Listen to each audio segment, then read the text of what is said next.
Deja vu? Almost a decade after Donald Trump rode down his phony golden escalator and declared his most improbable successful presidential campaign, why are Democrats still underestimating him, and will they ever wake up? Welcome to the No Spin Zone. Graphs Grievances starts right now.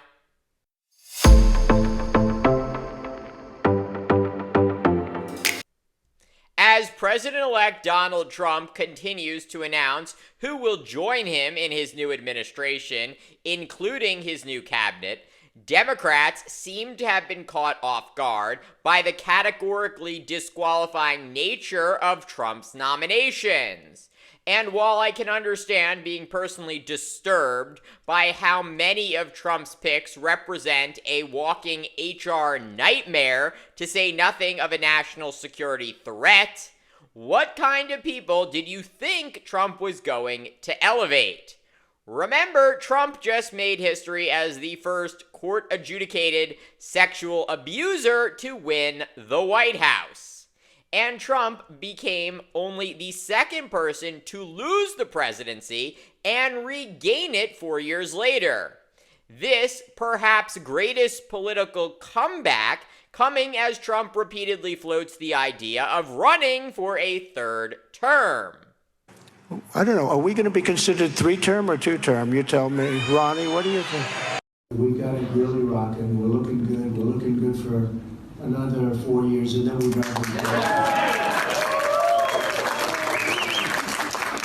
And what I'm saying is I have a certain group of reporters that say we're looking good for another 4 years, and then if we want to, another 4, maybe another 5. So did anybody ever see the Time magazine where we have it 2020, 2024, 2028, 2032? In other words, we do that to drive them freaking crazy.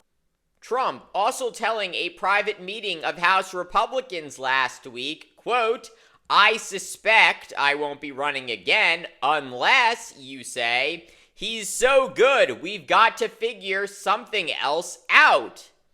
And yeah, many have written off Trump's musings about being president for life as a joke or distraction. Scholars and journalists noting that the 22nd Amendment to the U.S. Constitution limits the president to 2 terms, reading in part, quote, "No person shall be elected to the office of the president more than twice." Yes, that is extremely explicit. But when have rules, laws, policies stopped Trump before? And I am really trying not to be hyperbolic here, but Section 3 of the 14th Amendment to the Constitution disqualifies former government officials from holding office if they took an oath to support the Constitution, but then betrayed it by engaging in an insurrection. Oh, right, that sounds remarkably like what Donald Trump did right after he lost the 2020 election to President Joe Biden and then inspired a mob of his supporters to violently attack the U.S. Capitol on January 6th. In fact, the Colorado Supreme Court concluded that Trump's efforts to overturn the 2020 election, culminating in the Capitol attack, made Trump an oath-breaking insurrectionist. But that critical decision was overturned by the Republican-dominated Supreme Court with 3 Trump-appointed justices.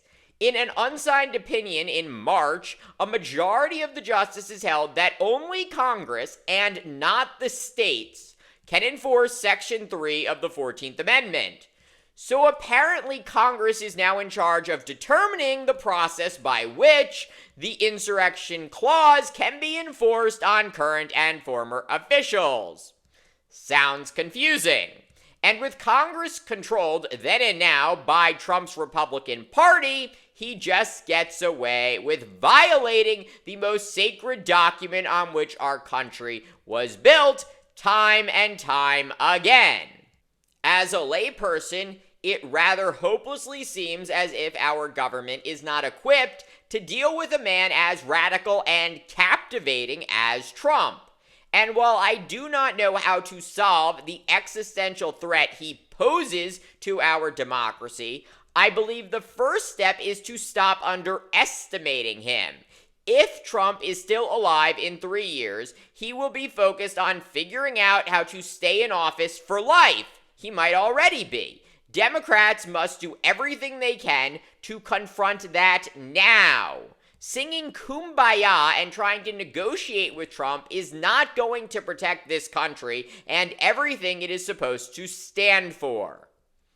Thank you for watching Graf's Grievances. Let me know what you think. Please like, subscribe, share, and join me in the next one.